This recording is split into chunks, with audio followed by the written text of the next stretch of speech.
kepala kotak. Kenapa kamu bisa terdampar di sini, Sob? Oke, Otan akan segera cari bantuan. Kamu harus bertahan ya, Sob. Mayday, Mayday, Mayday! Ada paus terdampar. Tepatnya di Pelabuhan Jangkar, Situbondo, Jawa Timur. Mohon segera kirim bantuan. Hei, kenapa kalian hanya nontonin sih? Ayo, lakukan sesuatu.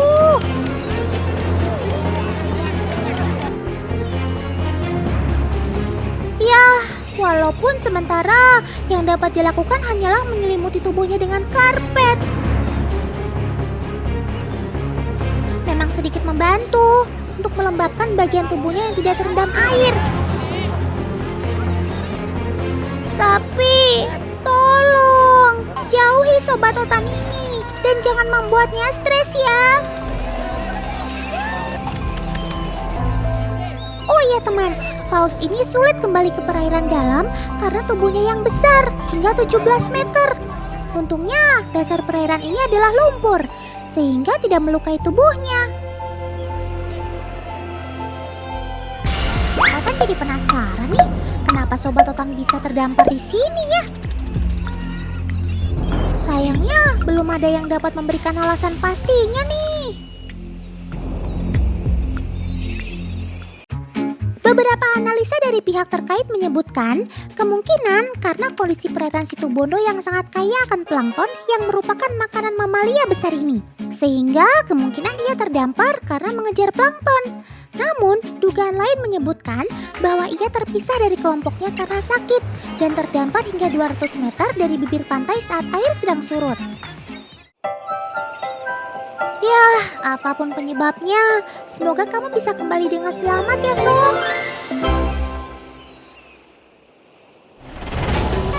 Teman, Sobat Otan sudah terdampar sekitar 20 jam.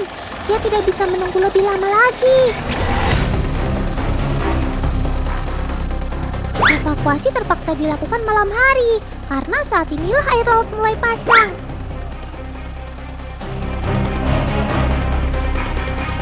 Sob, tenang ya Sob, paman-paman ini akan membantumu.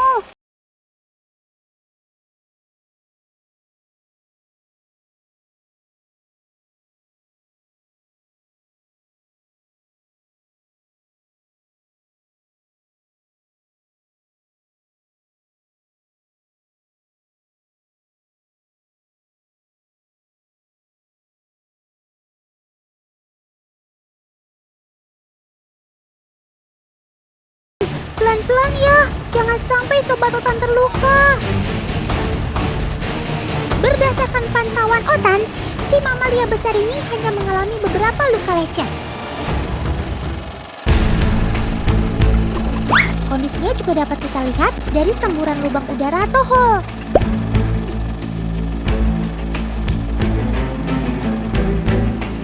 Semburan udara yang ia lakukan setiap selang waktu 5 hingga 10 menit itu menunjukkan kondisinya yang cukup baik, teman.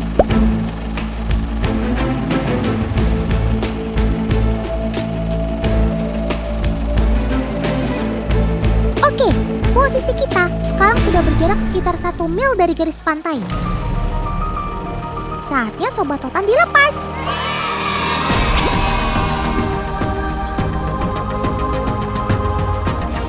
Tapi tetap dihalau ya Paman, untuk memastikan ia berenang menuju laut lepas.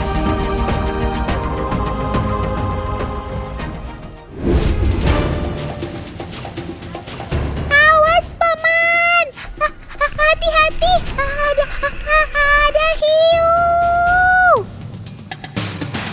Si Paman ternyata mau ngasih makan toh. Wih, galak bener Sobat Otan satu ini. Hap, langsung sambar tanpa sisa. Tenang teman, Sobat Otan ini gak galak kok. Lihat, ia malah ikut rebutan makan dengan ikan-ikan lainnya. Hebat. Jangan takut teman, hiu-hiu ini sekarang ada di penangkaran klinik hiu di Bangsering, Banyuwangi. Bentuk tubuh Sobat Otan ini memungkinkan mereka untuk berenang dengan sangat kencang. Lalu, kenapa mereka ada di sini? Begini ceritanya, Sobat Otan ini adalah korban dari ketidaksengajaan para nelayan, teman. Hiu terperangkap jaring nelayan, Mas Yanto. Para nelayan yang ingin menangkap ikan kecil tidak sengaja juga ikut menjaring ikan hiu ini. Sobat Otan yang terjaring ini masih anakan atau baby shark.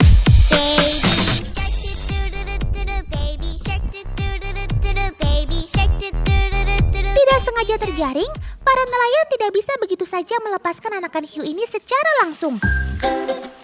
Karena ikan hiu yang terperangkap jaring ini akan mengalami luka dan berdarah.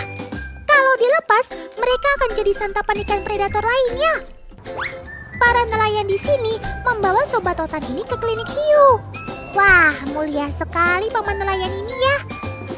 Ikan hiu yang luka-luka kemudian diobati menggunakan antibiotik. Ikan hiu direndam menggunakan cairan antibiotik selama 5 menit saja. Hiu yang mulai sembuh dapat dilihat dari gerakannya yang aktif. Jika sudah seperti itu, maka ia akan dilepaskan. Yuk teman, kita pelepasan Sobat Otan yang sudah sehat. Sudah siap semua? Paman, ayo lepas hiunya.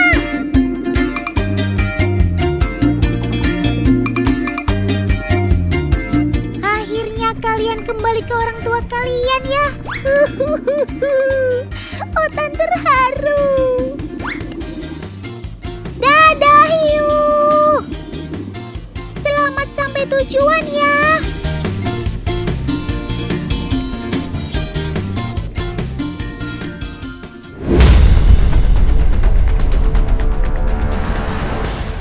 Awas paman.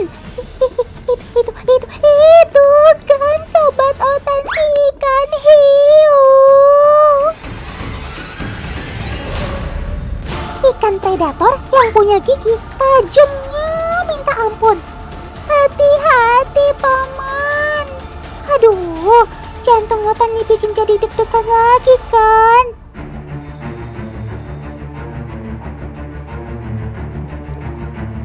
Awas paman, tangan, kaki, dan kepalanya. Otan sampai keringat dingin kan lihatnya.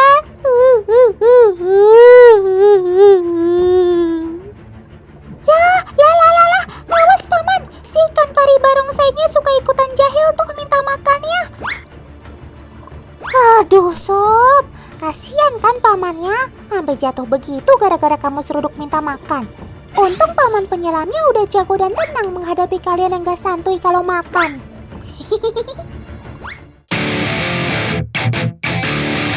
Ngomongin soal gigi hiu yang tajam yang gak ada habisnya, kebayang gak teman di rumah kalau paman penyelam tadi gak pakai baju khusus saat kasih makan sobat-sobat Otan? Nah, mumpung ada Kayesi nih, kita intip yuk seperti apa baju khususnya yang dipakai paman penyelam.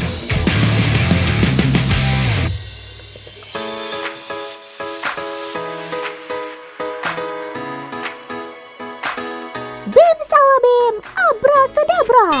Kayesi berubahlah jadi putri cantik ala-ala kerajaan Timur Tengah. Kayak mau fashion show ya kak jadinya. Sabar ya kak, Otan tahu kok Kayesi keberatan kan pakai bajunya.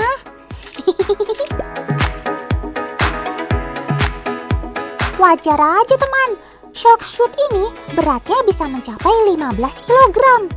Terbuat dari bahan stainless steel, pakaian ini memang dirancang khusus untuk melindungi gigitan ikan hiu yang sangat tajam. Jadi wajib banget buat paman penyelam pakai baju shark suit ini sebelum kasih makan sobat-sobat Otan.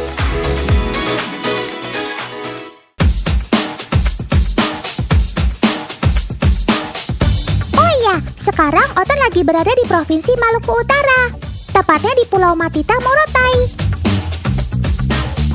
Sekarang para penyelam menuju kedalaman 18 hingga 21 meter untuk memanggil hiu-hiu.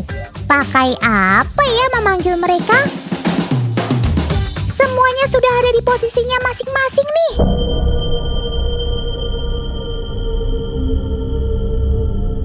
Botol yang digosok ini akan menghasilkan suara berfrekuensi rendah alias infrasonik. Suara berfrekuensi rendah ternyata mirip dengan frekuensi yang dihasilkan oleh mangsa yang terluka. Tubuh hiu dipenuhi sel saraf yang berfungsi seperti radar. Oleh karena itu, hiu bisa mendeteksi suara rendah dari jarak 500 meter hingga 1,6 km untuk menemukan mangsanya.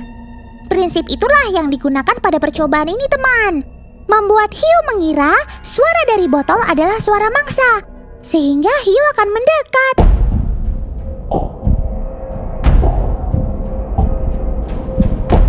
Yeehaw! Berhasil! Welcome Tony Stark! Setelah hiu mendekat, ia akan menggunakan 4 indera lainnya, seperti penciuman, pendeteksi getaran, penglihatan, dan sensor elektrik untuk memastikan keberadaan mangsa.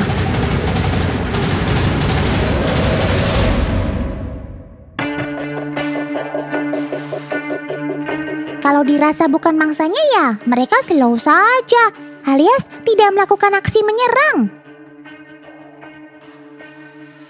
Lihat sendiri kan, mereka warawiri dengan damai di antara penyelam.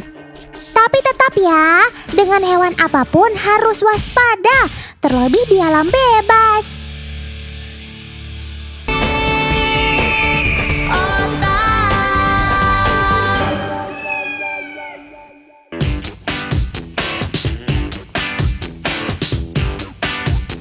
Wih, seru! Menikmati deretan pohon pinus berselimut salju bersama Sobat Totan, Rudolph the Reindeer. Maksud Totan, si rusa kutub. Ada yang bisa tebak ini di mana? Kutub selatan? Salah. Apa? Kutub utara? Hampir benar. Lebih tepatnya di kota Rovaniemi, Lapland, Finlandia. Jaraknya hanya sekitar 10 km dari kutub utara loh. Jangan ditanya deh dinginnya seperti apa. Suhu di sini tuh nggak beranjak dari minus atau di bawah 0 derajat Celcius, teman. Kamu nggak kedinginan, Sob? Hebat! Rusa kutub atau Rangifer tarandus memang mampu bertahan hidup di suhu dingin, teman. Bulu tebalnya bisa melindunginya dari terpaan suhu super dingin. Cakep! Nggak cuma itu, mata rusa kutub juga bisa melihat sangat baik meski kondisi badai salju. Bahkan mereka bisa melihat urin pemangsa ketika salju turun dan melihat makanan di bawah es. Pantas aja, kirain kamu lagi ngemilin salju, Sob. Ternyata lagi cari makanan ya? By the way, mana nih yang mau naik kereta? Jangan sampai rusa kutub ini gabut gara-gara kelamaan nunggu. Kotan bercanda ya, Sob. Rovaniemi menjadi salah satu destinasi favorit turis di Finlandia loh, teman. Selain alam yang mempesona, ada daya tarik lain di sini, yaitu Sinterklaas yang dipercaya berasal dari kawasan ini. Makanya para turis juga bisa merasakan suasana negeri Santa sembari menumpang kereta Sinterklaas yang ditarik rusa kutub. Asik! Tarik, Mang! Maksud Totan, tarik, Sob! Rusa kutub akan menarik kereta kayu tanpa roda. Sementara itu, Paman Kusir akan berdiri di belakang sembari memegang tali untuk mengendalikan si rusa kutub. Nah, biasanya satu kereta bisa dinaiki oleh 2 penumpang. Gimana Kak Kiki rasanya naik kereta yang ditarik rusa kutub? Lebih enak mana dengan delman? Kelihatannya sih rusa kutub ini menarik keretanya tidak terlalu cepat ya. Lagian ngapain buru-buru ya, Sob? Tapi jangan salah, teman. Sobat Totan ini bisa berlari dengan kecepatan 80 km per jam loh. Cakep. Wah, disediakan selimut dari bulu rusa kutub yang hangat. Jadi makin nyaman deh. Teman, bagi masyarakat Finlandia, rusa kutub itu sangat penting. Gak cuma bisa jadi moda transportasi, tapi juga sebagai bahan pangan. Yap, suku Sami di Finlandia mengonsumsi daging rusa untuk memenuhi kebutuhan protein setiap harinya. Pasti teman-teman di rumah langsung penasaran dan bertanya-tanya deh. Seperti apa rasa daging rusa itu? Ada yang jual nggak ya di Indonesia? Jawabannya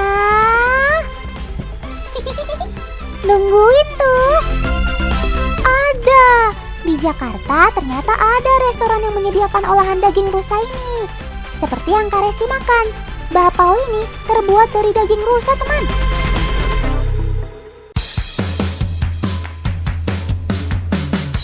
Weleh, sebentar. Bukannya daging rusa Indonesia tidak boleh dikonsumsi? Yap, benar. Rusa asli Indonesia seperti rusa bawean, rusa timor, rusa sambar, dan kijang, mereka dilindungi oleh negara. Selain rusa asli Indonesia, boleh dikonsumsi. Tapi rusa penangkaran F3 alias keturunan ketiga. Nah, yang Kak Resi makan adalah daging rusa yang diternakan di New Zealand. Yap, daging rusanya impor, jadi boleh dikonsumsi.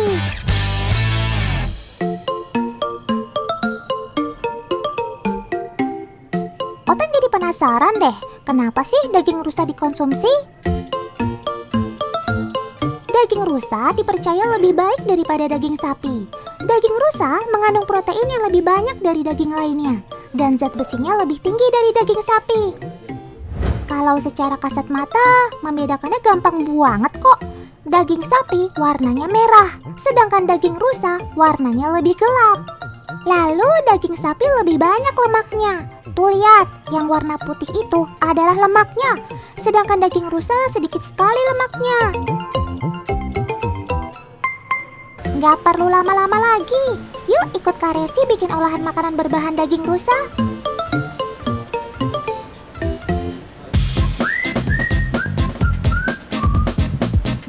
Sama seperti kebanyakan daging lainnya, daging rusa juga akan lebih mudah dipotong saat masih dingin. Daging rusa ini sudah dimasukkan ke mesin pendingin dengan suhu minus 8 derajat Celcius. Masakan yang dibuat kali ini adalah daging rusa goreng, teman. Setelah dipotong seperti ini, baru deh marinasi daging dengan garam, kuning telur, tepung sagu, lada, gula, minyak wijen, dan juga minyak sayur. Nah, terakhir, tambahkan tepung maizena supaya daging lebih renyah. Kalau sudah, tinggal goreng deh.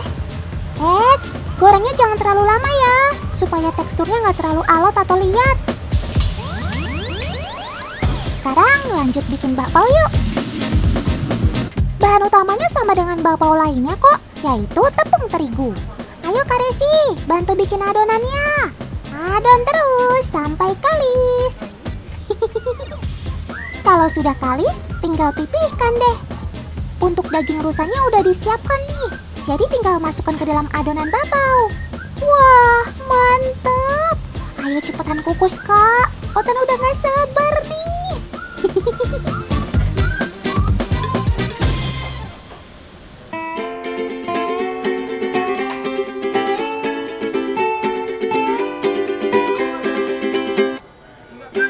Bim salabim, abrakadabra. Wah, jadi juga semua makanannya. Ayo cobain yang rusa goreng dulu Kak Resi. Eits, kalau mau makan maskernya jangan lupa dibuka dong. Walau dari tampilannya sepertinya alot, ternyata rasanya renyah banget. Gak ada alot-alotnya. Bagian dalamnya ada rasa kenyal seperti daging ayam. Kenyalnya daging rusa ditambah dengan bumbu khas Tiongkok yang otentik, rasanya sedap bener. Sekarang cobain bakpaonya dong, Kak. Wah, isiannya lumer banget di mulut. Sedap.